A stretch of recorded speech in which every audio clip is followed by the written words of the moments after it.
এই মুহূর্তে যে খবর আপনাদের জানাবো, সন্দেশখালী থানার ওসি বিশ্বজিৎ সাপুইকে বদলি করা হলো। বিশ্বজিৎ সাপুইকে বদলি করা হলো বসিরহাটে। পিয়ালি মিত্র আমাদের প্রতিনিধি রয়েছেন আমাদের সঙ্গে। পিয়ালি, কি জানা যাচ্ছে? দেখো, যেটা জেলা পুলিশ সূত্র থেকে জানা যাচ্ছে যে গতকাল রাত্রিবেলা বসিরহাট থানার যিনি ওসি ছিলেন, দায়িত্বে ছিলেন বিশ্বজিৎ সাপুই, তাকে ওই থানার দায়িত্ব থেকে সরিয়ে দেওয়া হয়েছে এবং তার জায়গায় গোপাল সরকার, যিনি জেলা পুলিশের এসওজিতে স্পেশাল অপারেশন গ্রুপে ছিলেন, এবং সেখান থেকে সেই সাব ইন্সপেক্টর গোপাল সরকারকে সন্দেশখালী থানার বদলি করে ওসি করে আনা হয়েছে।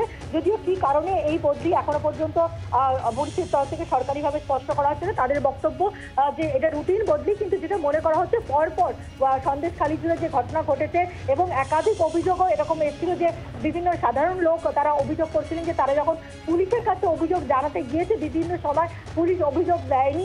এই সমস্ত কিছু কারণেই তাকে সরানো হয়েছে বলে একটা জল্পনা শুরু হয়েছে। যদিও পুলিশ সূত্রে যেটা দাবি যে রুটিন বদলি, এবং রুটিন বদলি হিসাবে তাকে বসিরহাটে অন্যত্র বদলি করা হয়েছে এবং গোপাল সরকার তাকে সন্দেশখালী থানার ওসি হিসাবে নিয়ে আসা হয়েছে, দায়িত্ব দেওয়া হয়েছে।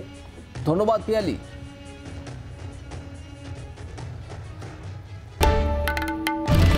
বাংলার আওয়াজ, বাঙালির আবেগ, জি 24 ঘন্টা।